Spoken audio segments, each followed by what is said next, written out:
हमारे लेवल 2 के सीजन 3 की शुरुआत हम त्रिपदी वंदना के साथ करेंगे। मैं आप सबसे रिक्वेस्ट करती हूँ कि दोनों हाथ आनंद केंद्र पर विनम्रता के साथ जुड़े हुए वंदे अरहम,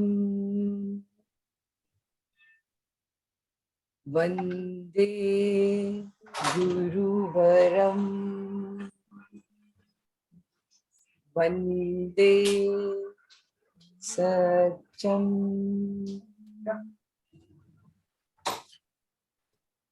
अपने अध्ययन और अनुभव से हम सबका उच्च मार्गदर्शन करने वाले आदरणीय मोदी सर को मेरा प्रणाम। और आज हमसे जुड़े हुए सभी परीक्षा प्रशिक्षक, परीक्षा साधक और मेरे सहपाठियों, a very warm welcome to this new तीसरे सत्र की अच्छी वाली नई शुरुआत करने के लिए मैं आप सबका हार्दिक स्वागत करती हूँ।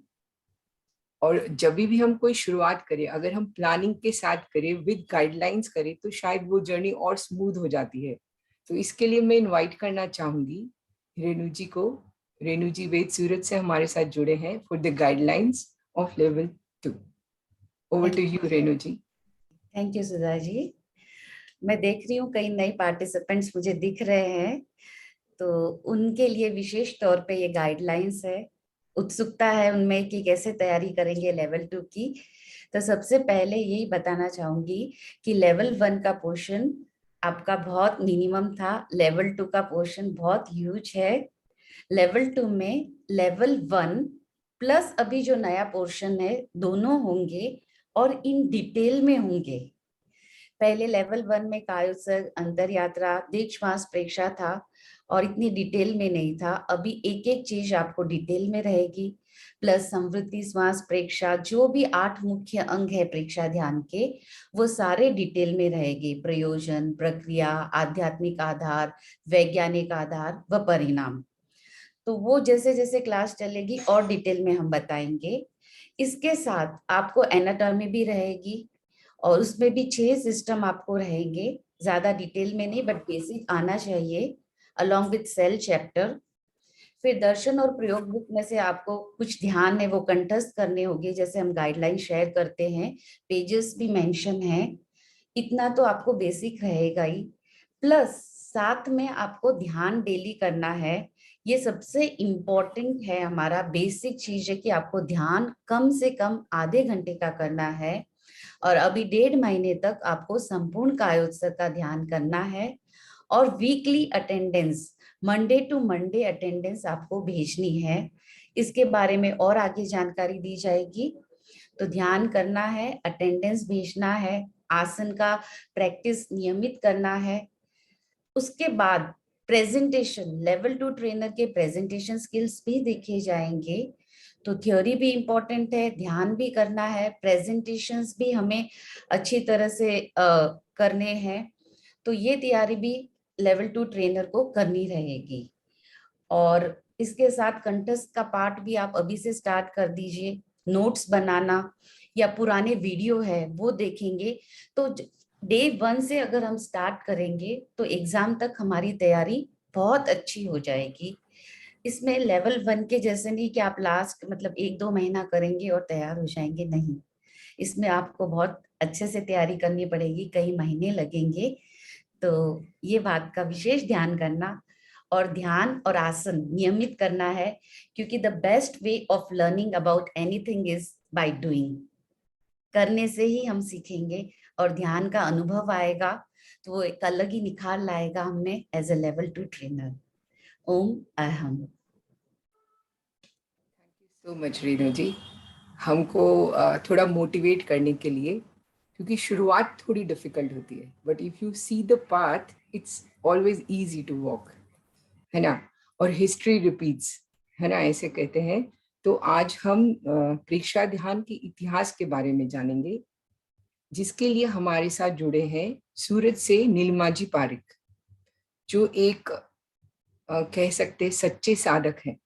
और वो हमारे लेवल 2 के सीजन 1 और 2 के ध्यान अटेंडेंस का भी पूरी जिम्मेदारी उनकी थी।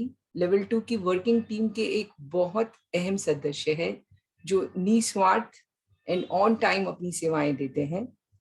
तो Nilima ji, over to you.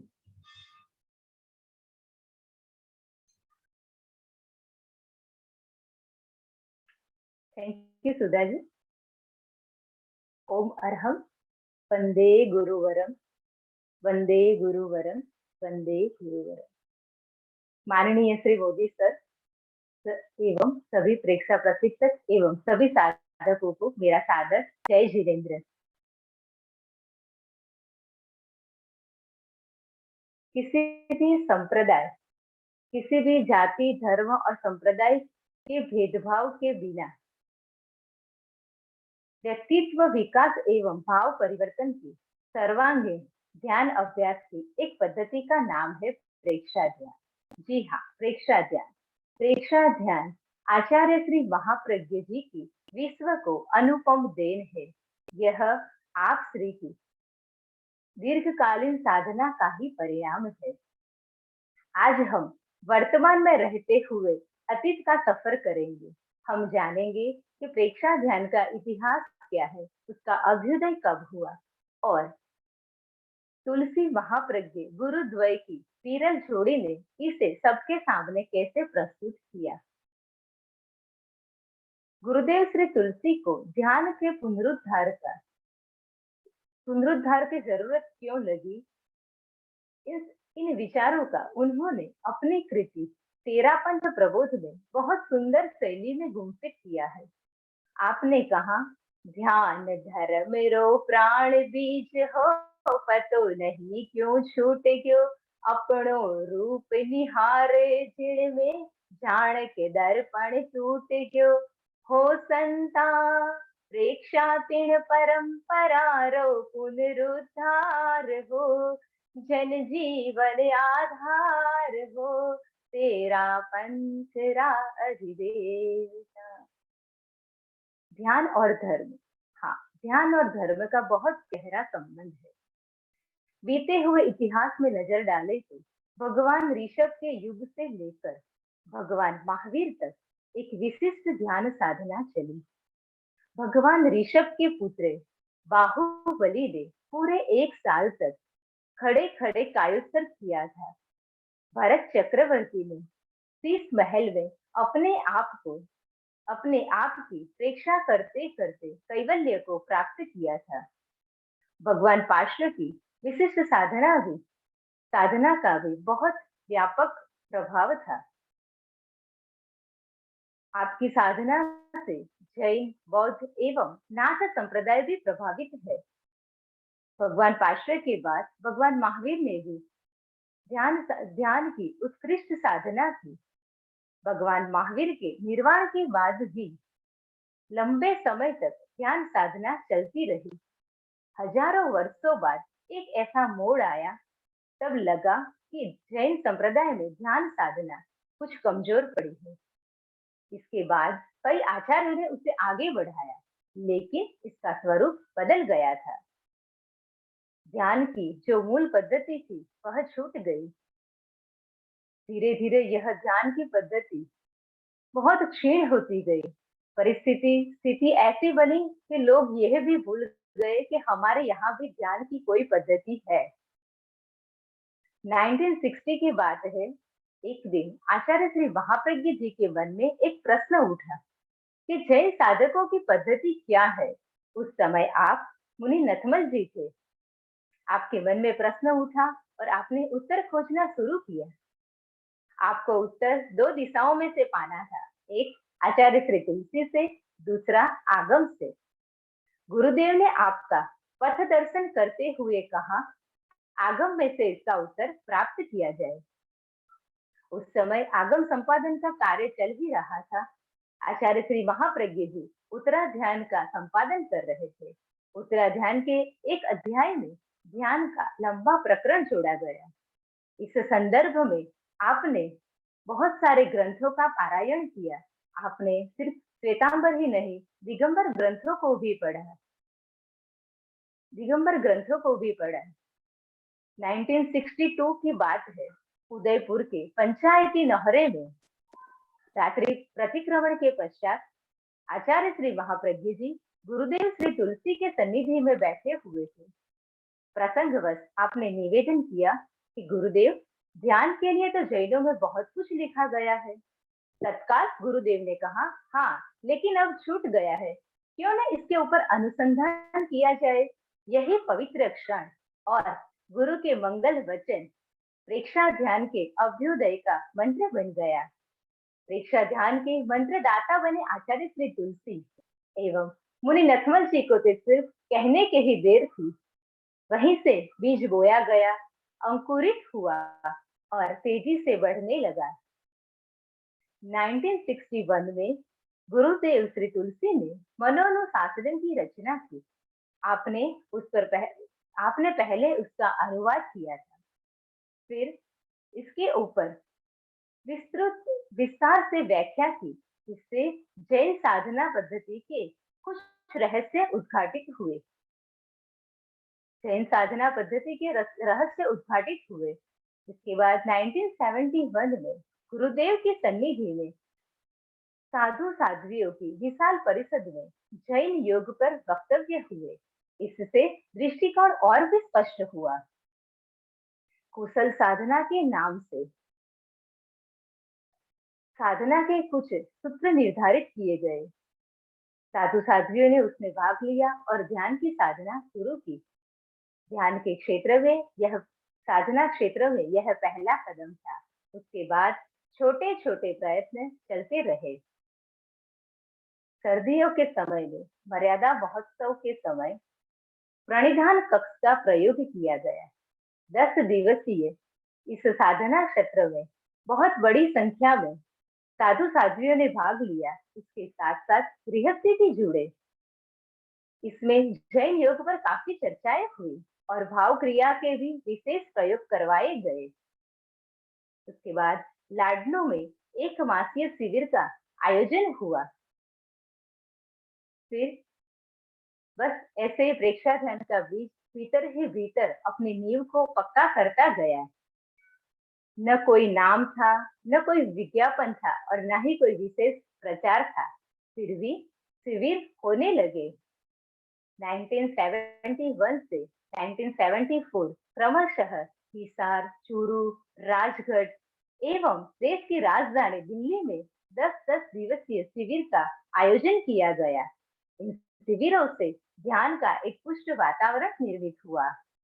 साधु साध्वियों के साथ साथ गृहस्थी भी साधना में रुचि लेने लगे। उसी समय का दिल्ली का एक प्रसंग है। आचार्य श्री महाप्रज्ञ जी अणुव्रत भवन से अध्यात्म साधना केंद्र ध्यान शिविर के लिए पधार रहे थे। रास्ते में एक भाई मिला। वह रिटायर्ड इनकम टैक्स ऑफिसर था।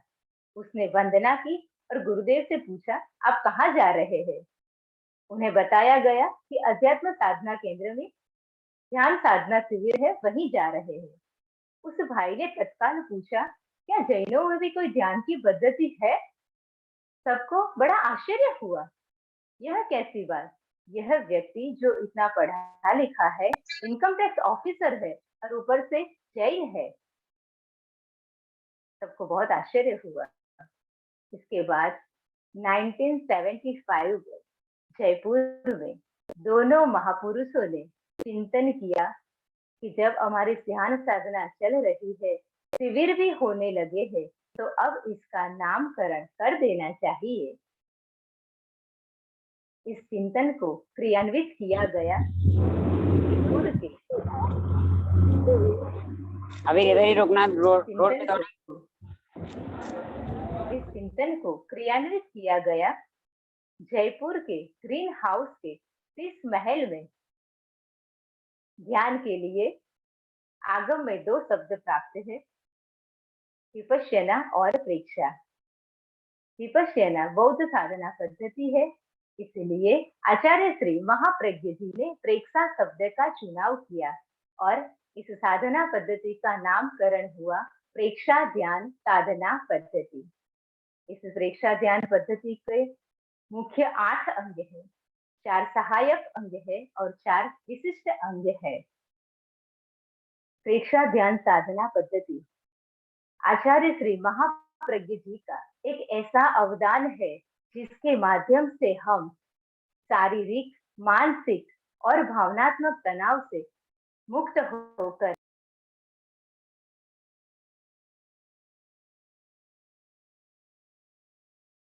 इतना ही नहीं, इसके साथ साथ आध्यात्मिक विकास करके हम अपने जीवन की दिशा को भी बदल सकते हैं। इसीलिए आचार्य श्री गुरुदेव श्री तुलसी ने यह नारा दिया कि कैसे बदले जीवन धारा, कैसे बदले जीवन धारा, प्रेक्षा ध्यान साधना द्वारा, प्रेक्षा ध्यान साधना द्वारा। ओम अर्हम। नीलपा जी, इतने बड़े इतिहास को इतने छोटे से समय में हमको समझाने के लिए। हम सब ने जाना कि भारत में अनेक धार्मिक परंपराएं हैं, उनकी भिन्न भिन्न धारणाएं हैं और मान्यताएं हैं, पर एक बात उन सब से जुड़ी हुई है, वह है साधना पद्धति। कोई भी धार्मिक परंपरा ऐसी नहीं है जिसकी अपनी साधना पद्धति ना हो। जिसके साथ साधना पद्धति जुड़ी हुई ना हो, वह धार्मिक परंपरा नहीं हो सकती। जैन धर्म ने व्यक्तित्व के रूपांतरण के लिए जो साधना पद्धति प्रस्तुत की है, उसका नाम है मोक्ष मार्ग। मोक्ष के दो मार्ग है, हम सब जानते हैं, संवर और निर्जरा। उनका मार्ग है तप, और तप का प्रधान अंग है ध्यान। इसलिए मोक्ष का मुख्य साधन है, जी हाँ, सही सोचा आप सबने मन में, ध्यान। अरहत दगभाली ने लिखा है, मनुष्य का सर काट देने पर उसकी मृत्यु हो जाती है, वैसे ही ध्यान को छोड़ देने पर धर्म चेतना शून्य हो जाता है। Yes, I will repeat my self, कि ध्यान को छोड़ देने पर धर्म चेतना शून्य हो जाता है। जैसे मनुष्य की चेतना का केंद्र है उसका मस्तिष्क, वैसे ही धर्म की चेतना का केंद्र है ध्यान। प्रेक्षा ध्यान जैन योग का आधुनिक संस्करण है। अभी हमने नीलपा जी से जाना उसका इतिहास, तो हमने इतिहास तो जाना, रास्ता मिला, हम उस पे चलेंगे, लेकिन कोई भी साधना के लिए संकल्प बहुत जरूरी है ना।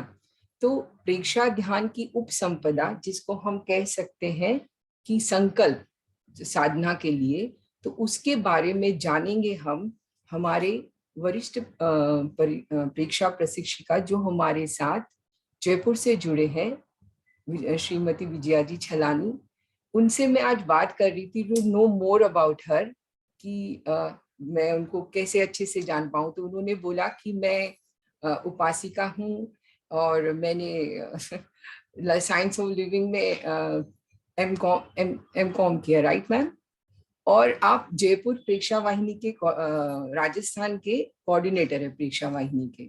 लेकिन उन्होंने एक बात ऐसी कही जो शायद मैं इसीलिए आपको बताने में भी कंफ्यूज हो रही हूँ, उन्होंने अपनी डेसिग्नेशन क्या बताई, जिसने मुझे भी इंस्पायर किया और आज हमसे जुड़े हुए हर एक सदस्य को इंस्पायर करेगी। उन्होंने कहा, साधना ही मेरी पहचान है। हम सबको भी ऐसा प्रण करना चाहिए कि कोई हमको पूछे तो हमारी डिग्री डेसिग्नेशन नहीं, हमारी साधना ही हमारी पहचान है। तो उपसंपदा को हम सब जानेंगे, उसके लिए मैं आमंत्रित करूंगी विजया जी मैम को। Over to you ma'am.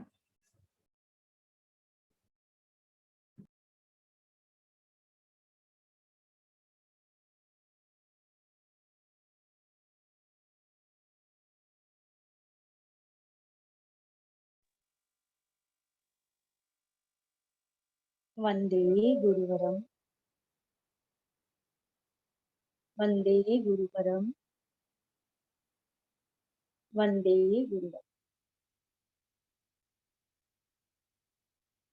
आदरणीय मोदी सर, सादर जय जिनेंद्र, सभी प्रशिक्षक गण से मेरा सादर जय जिनेंद्र, और जितने भी नए स्टूडेंट आए हैं लेवल 2 के लिए, उनको मेरी तरफ से सादर जय जिनेंद्र और बहुत बहुत शुभकामना मंगल। आज हम जानेंगे उपसंपदा के बारे में। उपसंपदा क्या है?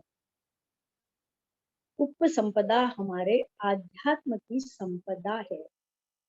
जैसे संपत्ति जीवन के लिए जरूरी होती है, वैसे उपसंपदा हमारे आध्यात्मिक जीवन की संपत्ति है। सोचो कितना इसका मायने है।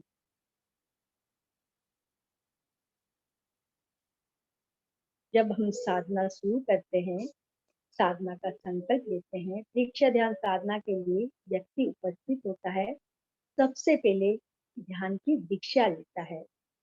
ध्यान की दीक्षा का अर्थ है साधना के लिए अपने आप को प्रस्तुत करना, साधना का संकल्प स्वीकार करना, साधना के मार्ग का चयन करना कि हम कौन सा किस मार्ग पर जाना चाहते हैं।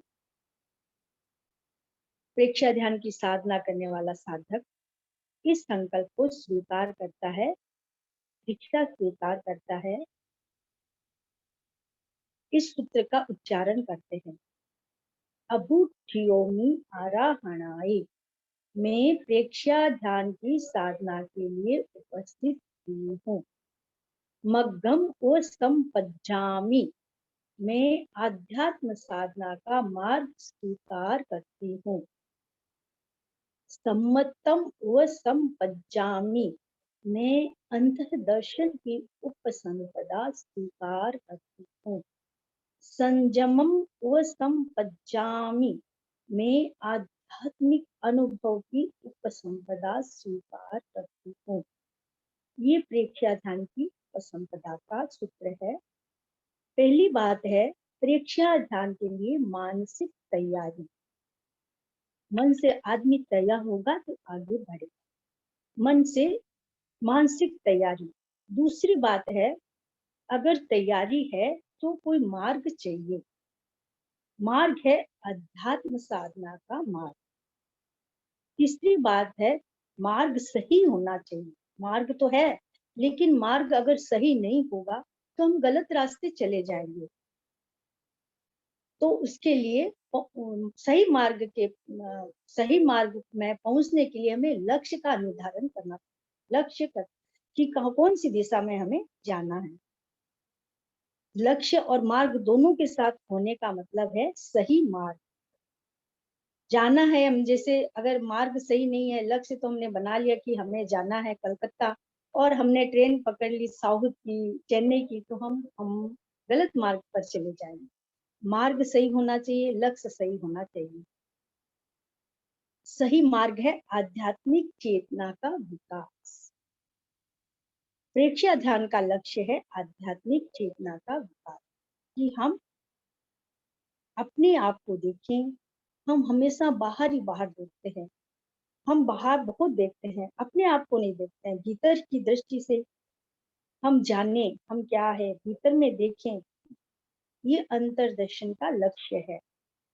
चौथी बात है संयम।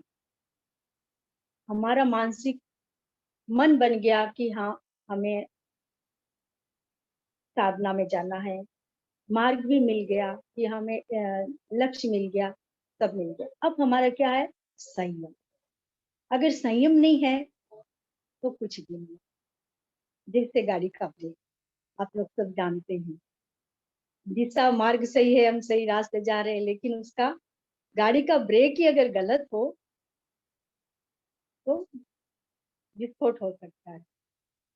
चौथी बात है संयम। संयम संयम बहुत जरूरी है साधना के लिए। अगर संयम नहीं है तो हम कुछ भी नहीं कर सकते। लक्ष्य ठीक है, मार्ग भी ठीक है, पर संयम नहीं है तो साधना के लिए मानसिक तैयारी का चयन भी गलत हो जाएगा। ये 4 सूत्र जो है ये हमारे साधकों के लिए खासकर प्रकाश स्तंभ है।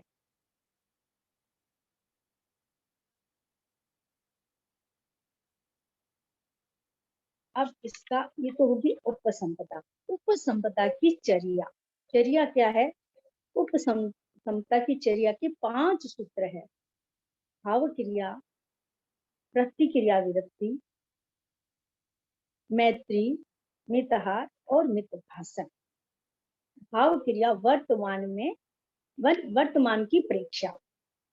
भाव क्रिया के 3 अर्थ है। वर्तमान में जीना, जानते हुए करना और सतत अप्रमत्त रहना, वर्तमान में जीना। जो वर्तमान क्षण में क्षण का अनुभव करता है वो राग द्वेष से बच जाता है। उसके न राग होता है न द्वेष होता है, उससे बच जाता है। क्यों? जो काम कर रहा है उसी में उसका मन लगा हुआ है, चित्त लगा हुआ है, तो वो राग द्वेष से बच जाता है। विचार भी नहीं आ रहे हैं तो राग द्वेष से बच गया। राग द्वेष से बच गया तो नए कर्मों का बंधन भी नहीं होगा। राग द्वेष दो ही तरह कर्मों का बंधन कराने वाला। वर्तमान को जानना और वर्तमान में जीना ही भाव क्रिया है। अब भाव क्रिया और दर्व क्रिया ये क्या है?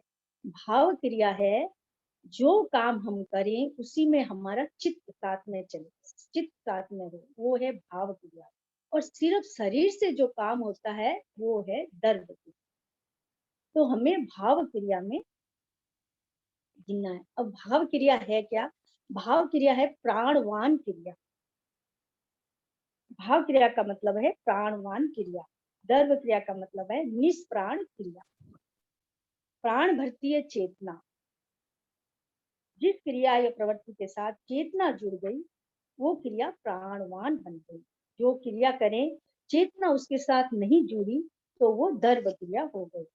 जहाँ प्राण नहीं है वहाँ जहाँ प्राण नहीं है वहाँ सफलता नहीं मिलती। प्राण युक्त क्रिया ही भाव क्रिया है और प्राण मुक्त क्रिया ही दर्व क्रिया है। भाव क्रिया का दूसरा अर्थ है जानते हुए करना। हम जो भी काम करें जानते हुए करें, जो भी करते पूरे मनोयोग से करें। जब हम कोई काम करते हैं पूरे मनोयोग से करते तो एक तो हमारी शक्ति कम क्षीण होती है, दूसरा हमें सफलता मिलती है।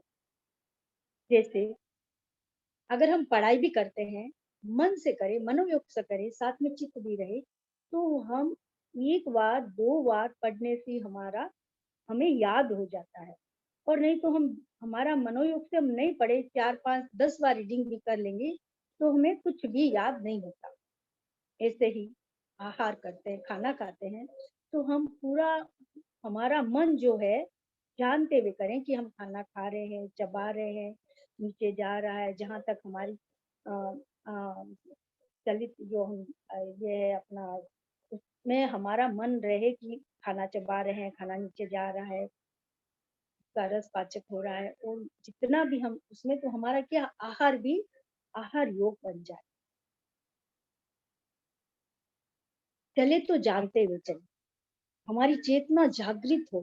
पैर उठ रहा है वापस पैर जा रहा है, चलने में भी हमारी चेतना जागृत रहे, तो चलना भी हमारा गमन योग बन जाए।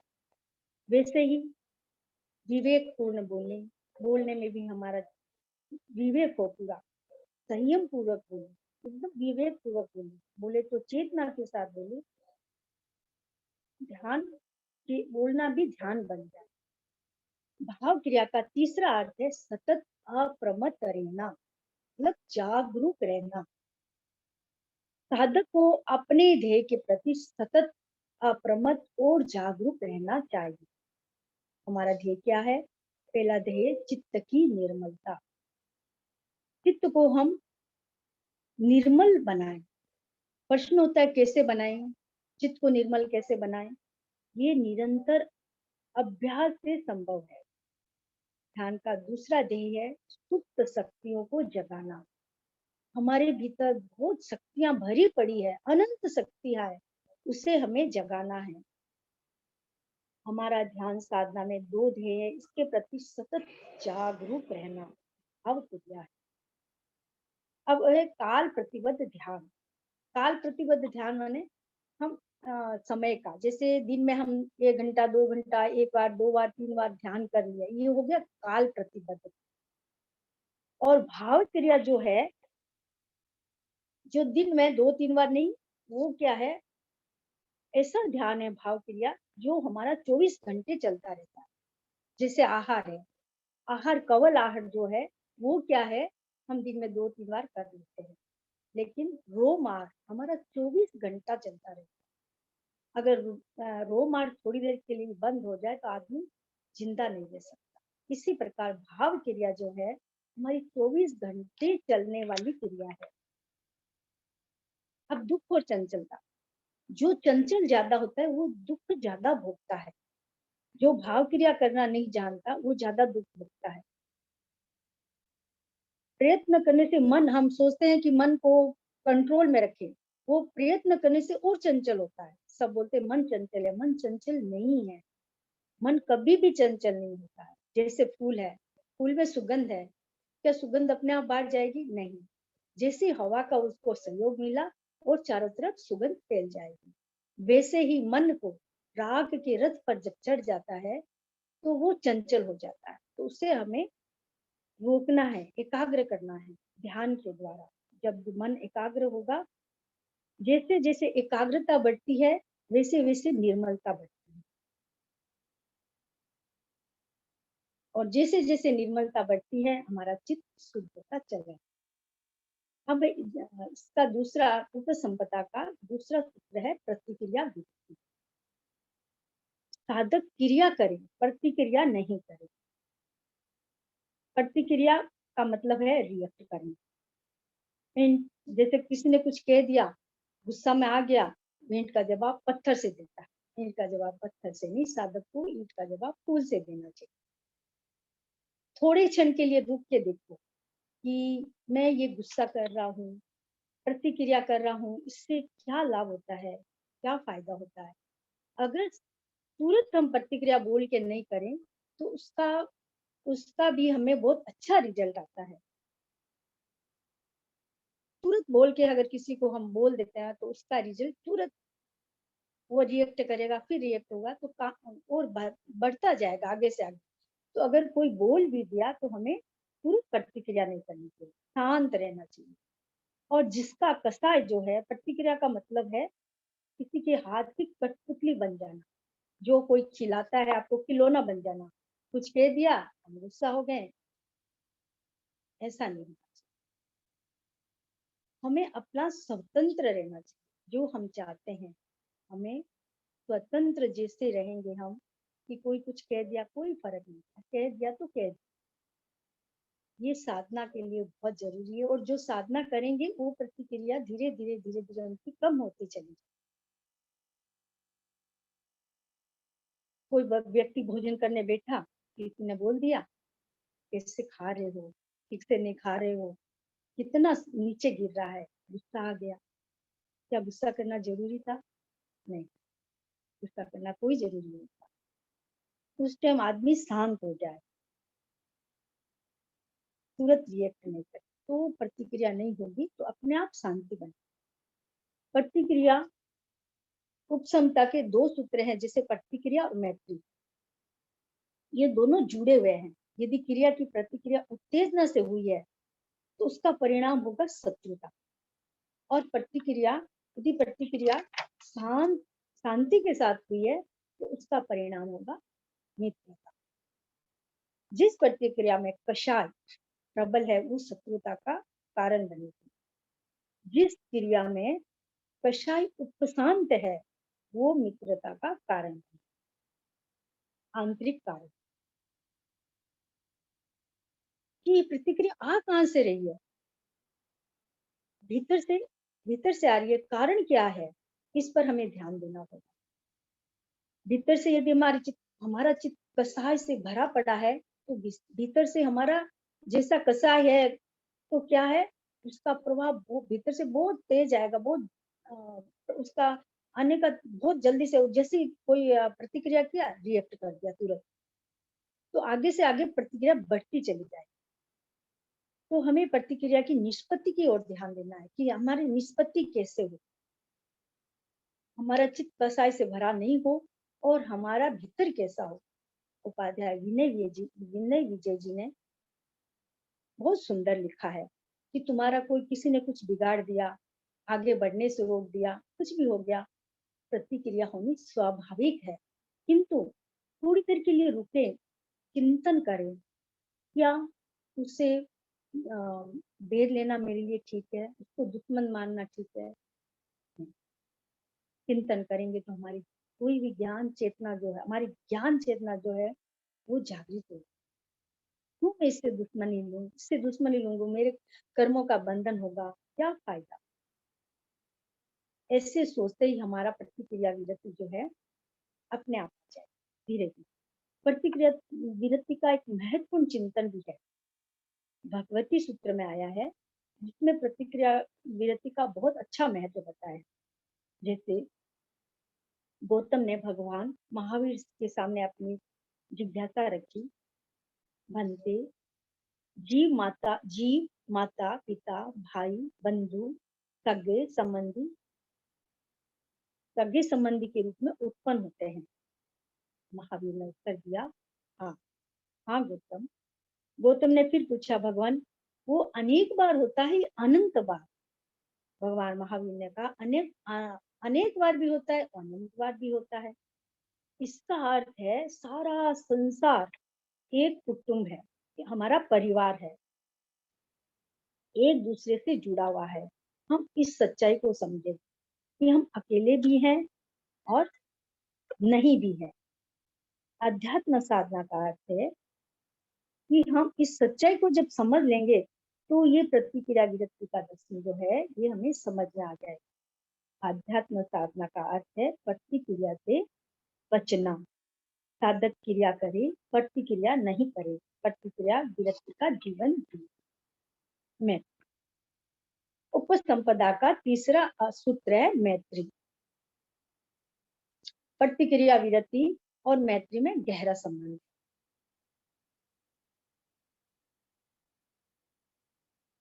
आत्मानुभूति, मैत्री की आत्मानुभूति, आत्मा के द्वारा आत्मा को देखो, ये हमारा ध्यान का संकल्प सूत्र है। अपनी आत्मा को देखना जब हम शुरू कर देंगे, हम अपनी आत्मा को जब देख लेंगे तो हम दूसरी की आत्मा को भी देख सकते हैं, उसको भी देख सकते हैं। हमें अनुभूति होगी कि जैसी आत्मा मेरी है वैसी ही दूसरों की है। मुझे दुख प्रिय नहीं है, किसी को भी दुख प्रिय नहीं है। अपने आत्मा के समान दूसरी आत्मा को समझ। इतना ही नहीं है कि हम किसी से झगड़ा नहीं करें और नहीं करें, मैत्री का भाव रखें, नहीं, अपनी आत्मा की तरह दूसरों की आत्मा को भी समझना, यह है मैत्री।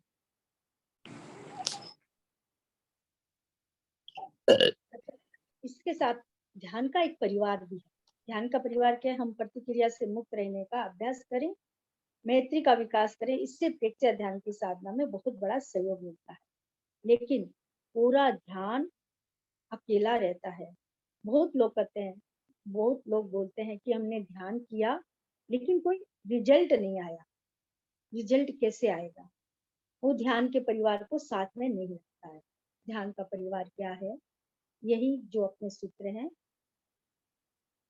कौन कौन से सूत्र है? वर्तमान में भाव क्रिया, प्रतिक्रिया विरति, मैत्री, मितहार और मितहासक, ये ध्यान का परिवार है। इनको अपनाएंगे तो परिणाम अच्छा आएगा। इनको अपनाएंगे तो हमारा जीवन भी बदल जाएगा। अनुभव होगा ध्यान में शांति और आनंद का अनुभव होगा। अब है मितहार। उपसंपदा जीवन शैली का सूत्र है, चौथा सूत्र है मितहार। भोजन का प्रभाव केवल शरीर पर ही नहीं पड़ता, ध्यान और चेतना पर भी पड़ता है। भोजन का तो बहुत बड़े बड़े ऋषियों मुनियों ने भी भोजन के ऊपर इतना ध्यान दिया है, इतना बताया है। सबसे पहले हमारा भोजन सही होना चाहिए। भोजन जब सही होगा तभी ही हम ध्यान के साधना में आगे बढ़ सकते हैं। ये प्रेक्षया ध्यान के साधक को खाने के बारे में ध्यान रखने का बहुत जरूरी है। क्या खाएं, कितना खाएं, कब खाएं, कैसा खाएं, ये सब बहुत जरूरी है ध्यान रखना, ध्यान के साथ। और एक प्रयोग भी हमें करना चाहिए, जैसे कभी उपवास कर लिया, कभी आयनबिल कर लिया, कभी एकासन कर लिया, कभी दर्व की सीमा कर ली, कभी अनोद्री कर ली। ये भी होना चाहिए। एक साधक को अगर ये करना शुरू भी हो जाए तो उसमें बहुत हमें लाभ होता है। पहले तो शिविर जब लगते थे 8 दिन के, उसमें आंबिल का प्रयोग जरूर करवाते थे। अध पके चावल और पानी का आंबिल करवाते थे। उससे बहुत लोगों को लाभ हुआ, बहुत लोगों की बीमारियां भी मिटती है उससे।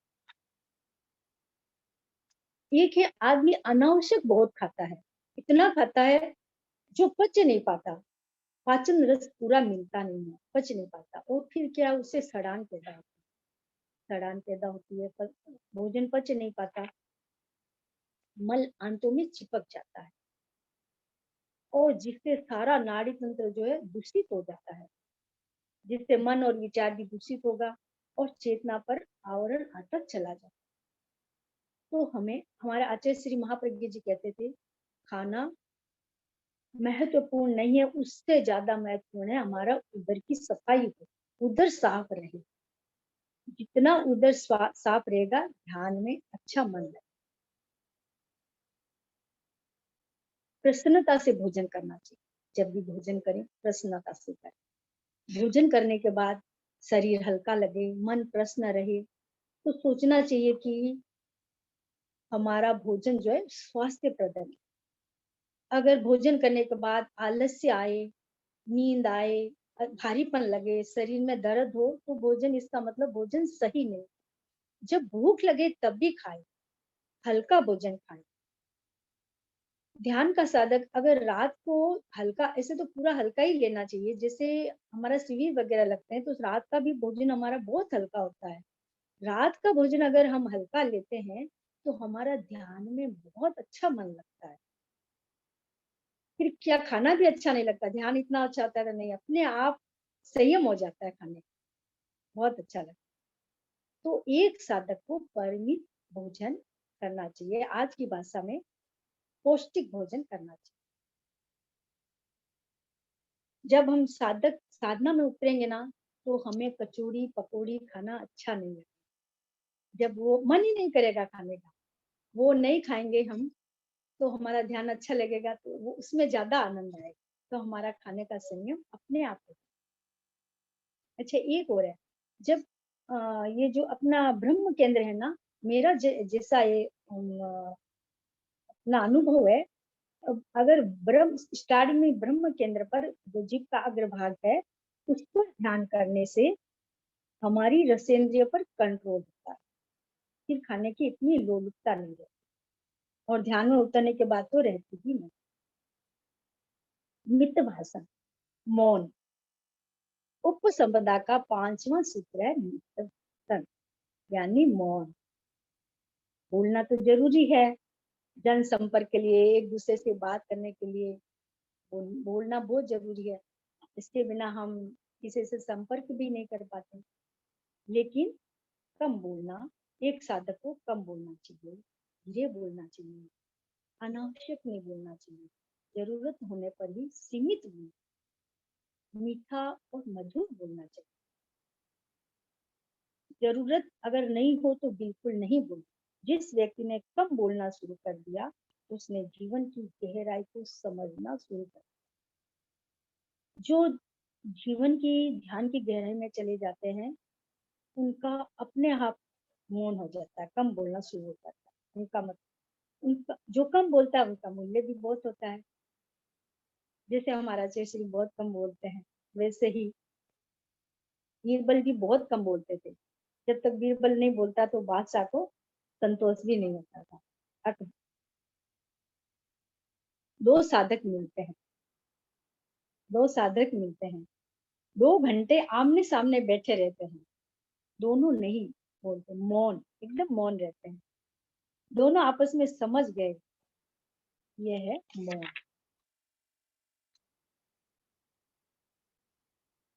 भाव शुद्धि बनाए रखें, किसी की चुगली नहीं करना, इधर उधर नहीं करना। फिर ध्यान की साधना में जाने के बाद अपने आप ये सब हट जाता है। भाव की शुद्धि है, जैसे बिना पूछे नहीं बोलना, धीरे बोलना, विवेकपूर्ण बोलना, भाव शुद्धि बनाए रखें। ये 4 चीजें है तो समझ लेना चाहिए कि मुख भाषण का अभ्यास हो गया है। मौन का अनेक अर्थ है। अपने प्रेक्षा ध्यान में भाषा का एक अंतर मौन भी है। अंतर मौन स्वर यंत्र का मौन, निष्क्रिय करना, स्वर यंत्र को निष्क्रिय कर देना, कुछ नहीं सोचना, न स्मृति, न चिंतन और न कल्पना। ये अंतर मौन, ये अंतर मौन है।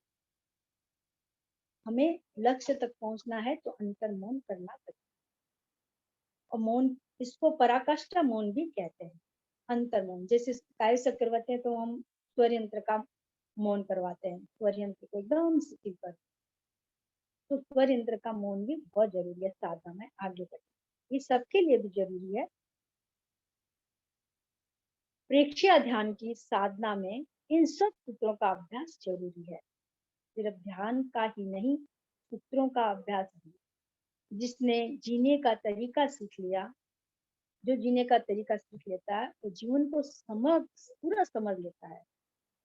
अपने आप को समझना, जिसने ध्यान को समझ लिया, अपने आप को समझ लिया, वो प्रेक्षया ध्यान की दिशा में, उद्देश्य में, उसके प्रेक्षया ध्यान के निकट पहुंच जाता है। इस दिशा में हमारा पुरुषार्थ पुरुषार्थ भी करना होता है, सोचने से कहने से नहीं होता। पुरुषार्थ और पराक्रम दोनों साथ में हो तो निश्चित ही हम सफल बन के रहेंगे और सफलता हमारे पास आएगी। और हमें ऐसे निश्चित बनना है और हम सब बनेंगे। मन में दृढ़ संकल्प है कि हमें बनना है, बनेंगे। गुरुदेव की कृपा से सभी बनेंगे। इसी भावना के साथ ओम अरहम ओम अरहम।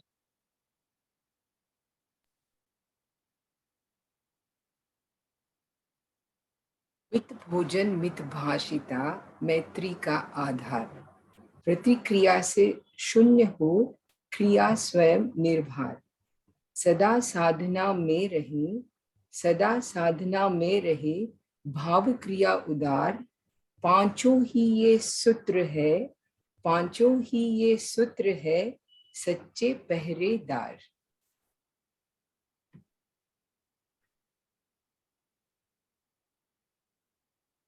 हमारे ध्यान में कोई बाधा नहीं आए, इसके लिए गुरुदेव ने हमें उपसंपदा के रूप में एक नहीं, दो नहीं, पूरी 5Z सिक्योरिटी वाले ये 5 सूत्र दिए हैं।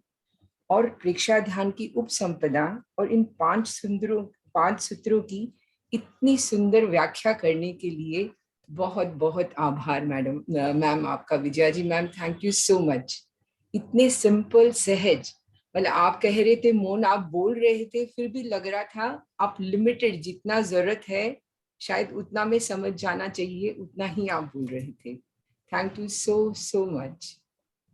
अब मेरा एक सवाल आप सबसे, अभी हमने मैम को सुना, निल्पा जी से सुना प्रेक्षा ध्यान का इतिहास और उपसंपदा। तो अगर हमने सिर्फ सुना तो इट विल बी इक्वलेंट कि हमने एक स्विमिंग की बुक खरीद के लेके आए। हम सबकी कभी कभी इच्छा होती है, अभी तो गर्मियां हैं तो स्विमिंग का सीजन भी है, तो हमको लगता होगा हम सीखें, तो हम एक बुक खरीद के लेके आएंगे। तो मैं आप सबसे पूछना चाहूंगी, आप मुझे चैट में आंसर कर सकते हैं, क्या आप उस बुक को पढ़ के फर्स्ट आ सकते हैं? ओके, आई एम सीइंग कुछ लोग ना बोल रहे हैं, आप चैट में भी रिप्लाई कर सकते हैं।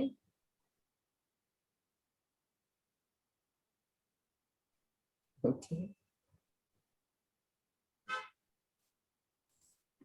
आई कांट, ओके ठीक है, सब लोग कह रहे ना, लेकिन अगर मैं कहूंगी तो हाँ, तो आप आश्चर्यचकित होंगे।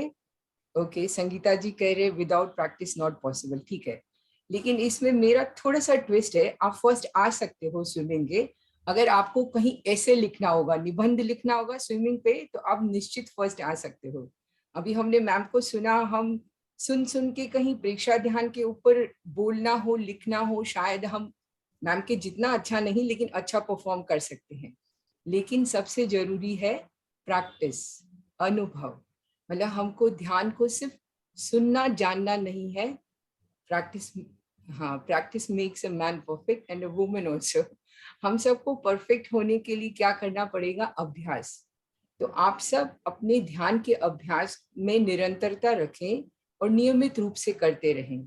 और आपके आज के हमारे सेशन से कोई भी रिलेटेड क्वेश्चंस हैं तो आप भेज सकते हैं।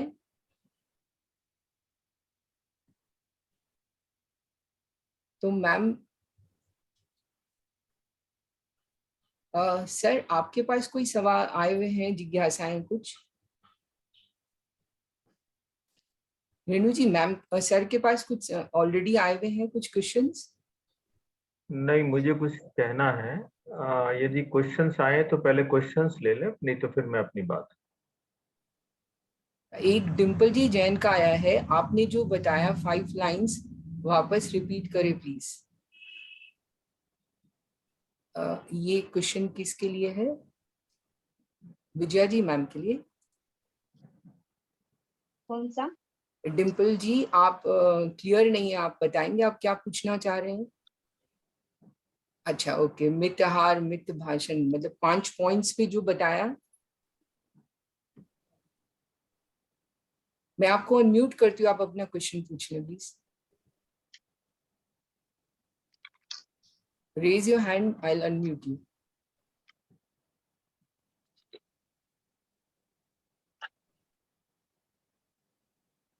रेणु जी आप देख पा रहे हो हाँ, एक मिनट। जय जिनेन्द्र सबिसन, आपने जो राइमिंग वर्ड्स में लाइंस बताई थी मिथार मितभाषण मैत्री वगैरह के बारे में, उसको रिपीट करने के लिए बोला। मेरे पास मेरे सामने है, मैं कर सकती हूँ, लेकिन इट इज वेरी सिंपल। जो आज मैम ने हमको पढ़ाया है, जब आप जीवन विज्ञान की किताब खोलेंगे शायद आपको सामने ही दिख जाएगा, but I will send in the group. पहले आप ढूंढे और आप भेजें उसमें, ये आज का आपका होमवर्क है। हमारी जीवन विज्ञान की रूपरेखा किताब में आप अगर पढ़ेंगे उपसंपदा के बारे में, आपको सामने ही दिख जाएगा। अच्छा, आज के सेशन से रिलेटेड कोई क्वेश्चन है तो आप प्लीज भेजें। डिम्पल जी मैं आपको ग्रुप में भेज दूंगी।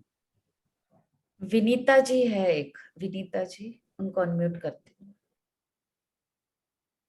विनीता जी।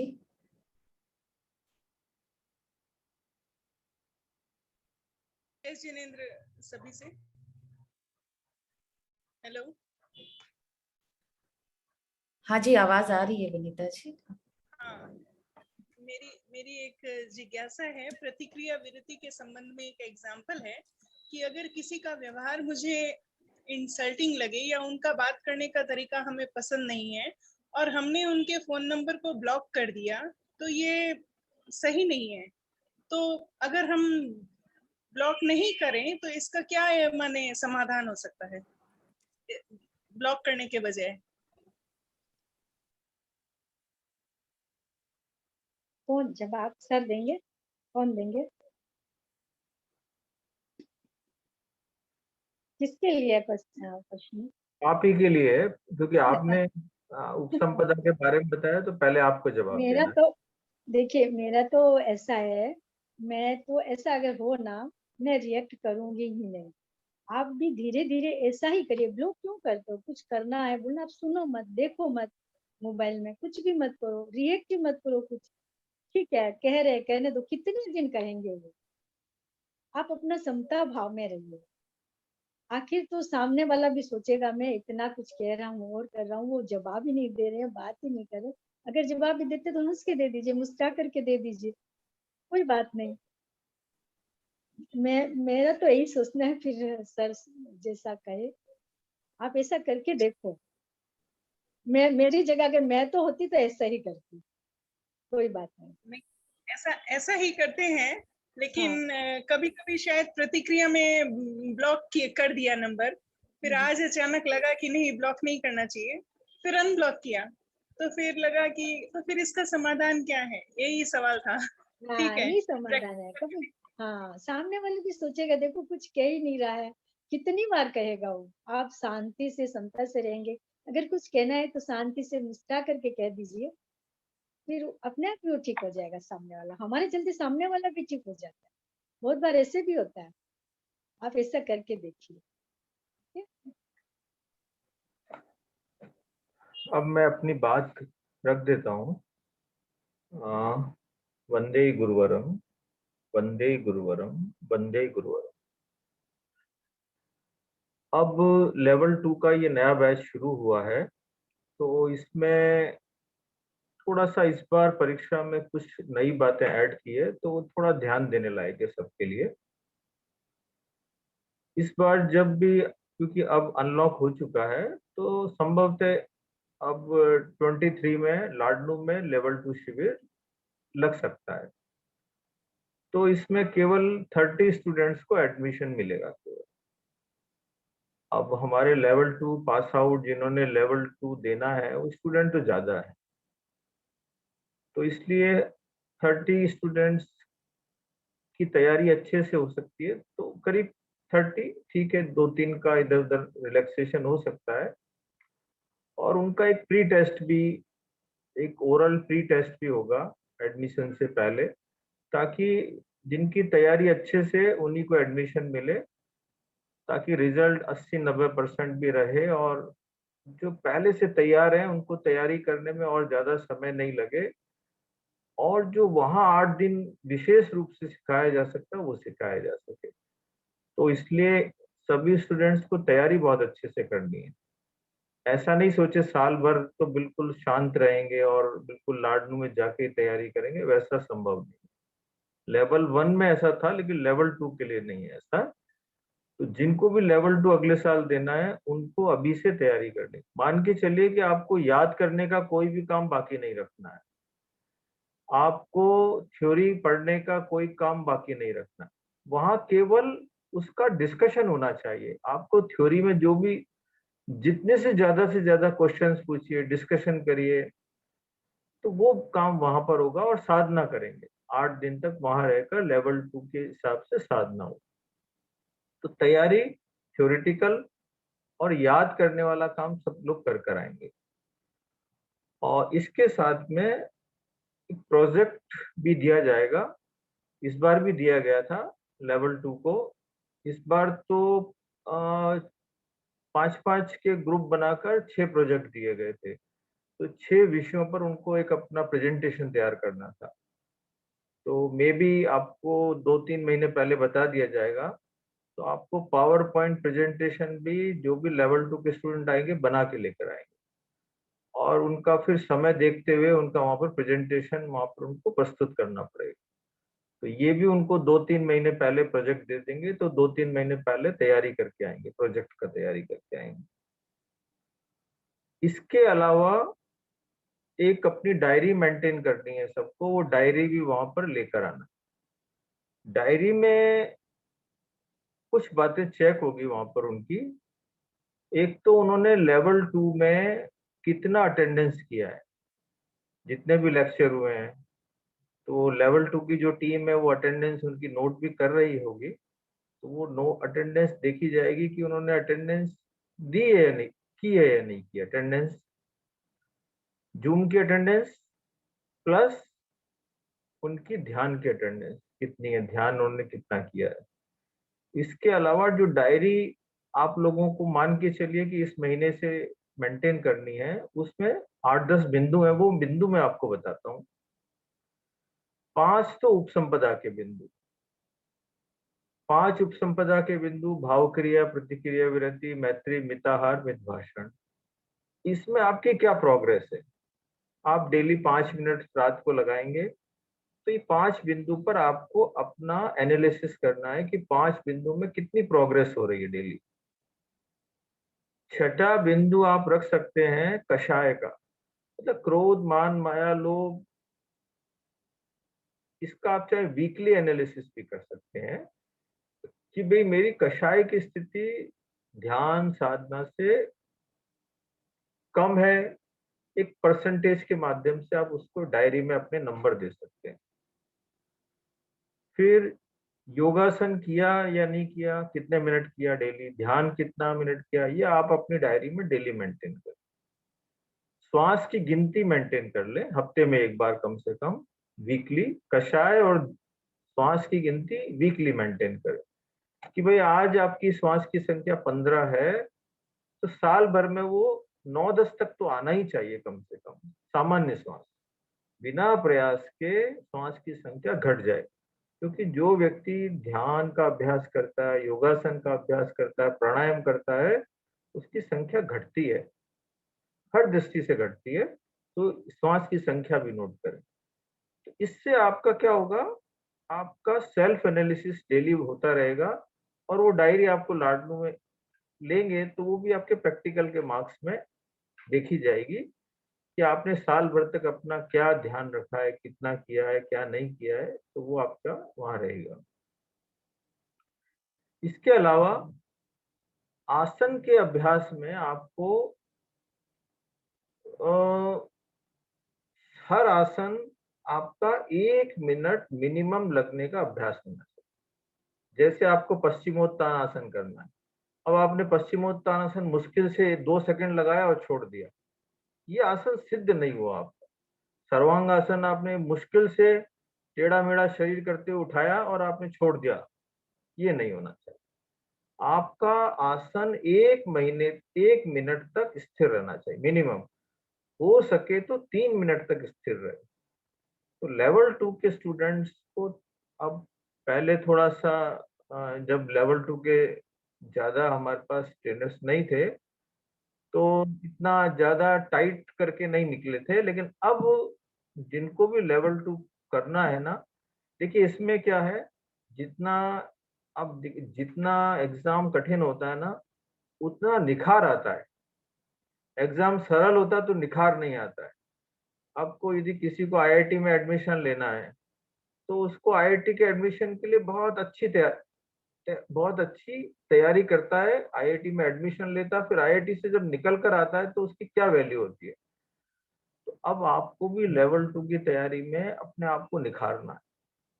इस दृष्टि से ये सारे जो बिंदु आपको बताए हैं, इन सारे बिंदुओं को आपको तैयारी साल भर तक सजग रहकर करनी है। और फिर इस साल जो 23 में मान लिया 30 स्टूडेंट आए तो हमारे बहुत अच्छे लेवल 2 के कैंडिडेट तैयार होकर निकले। इस दृष्टि से ये कुछ चीजें ऐड की है। और फिर मैं वापस, ये तो मैंने अभी 5 मिनट में ऐसा नोट किया है, फिर मैं इसको वापस से चिंतन करके फाइनल करके और आपको ग्रुप में भी पूरा विधिवत शेयर कर देंगे इसको। तो ये सारी बातें आपको ग्रुप में भी शेयर करेंगे, आपने सुन भी ली है, तो ये सारी आप तैयारी करके आएंगे। तो इससे हमारे लेवल 2 की तैयारी बहुत अच्छी होगी, निखार बहुत अच्छा होगा। तो मुझे बात कहनी थी, मैंने कह दी है। और एक जो भी लेवल 2 की तैयारी कर रहे हैं वो प्रतिक्रिया विरति का संकल्प करें। देखिए क्या है कि हम बिना प्रतिक्रिया के रह नहीं सकते। प्रतिक्रिया का मतलब होता है, अब जैसे आपको कोई व्यक्ति सामने से आया, उसने आपको नमस्कार किया, ये उसने एक्शन किया। अब आपको भी रिएक्ट करना है। आप यदि सोचे मैं तो साधक हूं, मैं तो क्रिया करता हूं, प्रतिक्रिया नहीं करता। प्रतिक्रिया करना है, क्या करना है, आपको नमस्कार का जवाब बहुत ही पोलाइटली से देना है भाई, हाथ जोड़कर झुकते हुए आपको भी नमस्कार बोलना है। ये प्रतिक्रिया है, लेकिन क्या है, ये एक पॉजिटिव रेस्पॉन्स है। प्रतिक्रिया होते हुए भी एक्शन का रिएक्शन है, लेकिन ये पॉजिटिव रेस्पॉन्स है। तो हमको पॉजिटिव रेस्पॉन्स तो देना है, संसार में रहते हुए इसके बिना हम जी नहीं सकते। लेकिन प्रतिक्रिया का मतलब है हार्श, कटु, किसी को तकलीफ पहुंचे, आवेश में मस्तक गर्म हो जाए, वाणी तेज हो जाए, ये सारी बातें नहीं होना चाहिए। इस दृष्टि से सारे ही साधक जो लेवल 2 की तैयारी कर रहे हैं वो एक संकल्प कर लें कि मुझे प्रतिक्रिया विरति का गहरा अभ्यास करना। और जो लेवल 2 पास हो चुके हैं वो नहीं कि वो तो सिद्ध हो चुके हैं, उनको कुछ नहीं करना, ऐसा नहीं है, उनको ज्यादा करना है। लेवल 2 जो पास हो चुके हैं उनको तो ज्यादा करना चाहिए, क्योंकि वो तो सीनियर हो चुके हैं थोड़ा सा। उनको भी प्रतिक्रिया विरति का संकल्प करें कि जिस दिन आवेश में प्रतिक्रिया हो जाए तो अगले दिन चीनी छोड़ें, नमक छोड़ें, या कोई अपनी प्रिय वस्तु हफ्ते भर के लिए छोड़ें, ताकि उनको ये ध्यान रहे कि भाई आज प्रतिक्रिया हुई, अब आगे नहीं करना। तो पूरे अगले दिन ये पश्चाताप रहेगा, याद रहेगा कि भाई प्रतिक्रिया से बचना है। तो मुझे लगता है कि सबको संकल्प कर लेना चाहिए। तो इससे क्या होगा, हमारा विकास होगा, हम प्रतिक्रिया से बचेंगे, आवेश से बचेंगे, कर्म बंधन से बचेंगे, विवाद से बचेंगे, अशांति से बचेंगे। ये सारा हमारा संकल्प होना चाहिए। तो संकल्प भी करेंगे, प्रयोग भी करेंगे, तो इससे फिर हमारी प्रतिक्रिया विरति की साधना सिद्ध हो जाएगी। ये प्रतिक्रिया विरति की साधना बातों से नहीं होती है। अब बहुत अच्छा लेक्चर सुन लिया आपने कि भाई प्रतिक्रिया करना अच्छा नहीं है, लेकिन जब मौका आता है तो प्रतिक्रिया भीतर से आवेश का, अहंकार का उबाल आता है तो प्रतिक्रिया संभव है। लेकिन प्रयोग से फिर वो भीतर ही एक इतनी कंट्रोलिंग पावर बढ़ जाती है और आगे जाकर तो ये हो जाता है इतनी भीतर जैसे बोले कि वीतरागता, समता सिद्ध हो जाती है कि कोई भी परिस्थिति में भीतर से आवेश आता ही नहीं है। तो ऐसा होना तो ये चाहिए। अब हमारे अभी अपने जो ऑनलाइन शिविर चल रहे हैं उसमें भी जब हमारी उपसंपदा के बारे में बात होती है तो बहुत सारे ऑनलाइन शिविर में भाग लेने वाले साधक भी इसका संकल्प कर रहे हैं और इससे सैकड़ों लोगों के जीवन में, के स्वयं के जीवन में शांति आई है और उनके परिवार में भी शांति आई।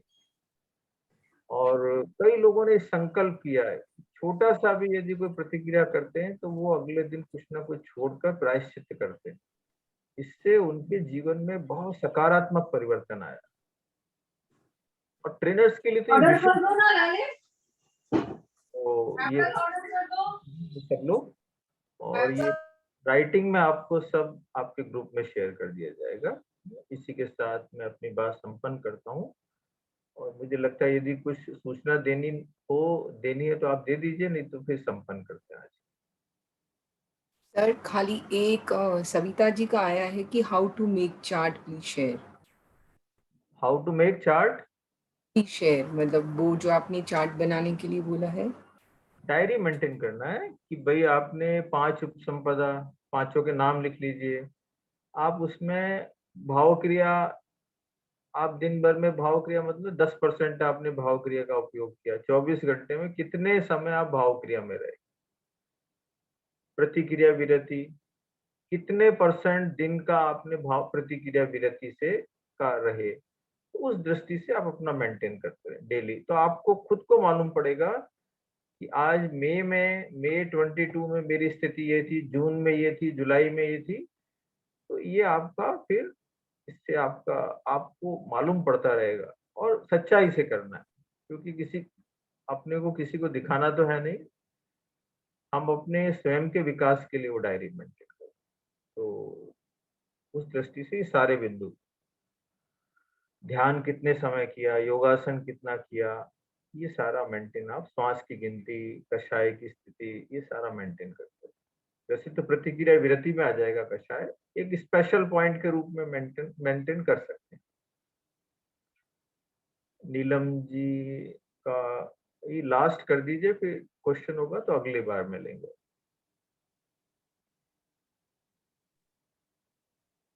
जय जिनेंद्र सर। जी, जो इंडिया से बाहर है उनके लिए नियम थोड़ा कुछ अलग होगा, जो शिविर अटेंड करने में थोड़ा दिक्कत आएगा, किसके नहीं, लिए? लेवल 2 में बिना शिविर के नहीं हो सकता, पॉसिबल है। केवल जो बाहर है, इंडिया से बाहर है, उनको लेवल 1 में तो छूट दी गई थी, लेकिन लेवल 2 में नहीं दी जाएगी।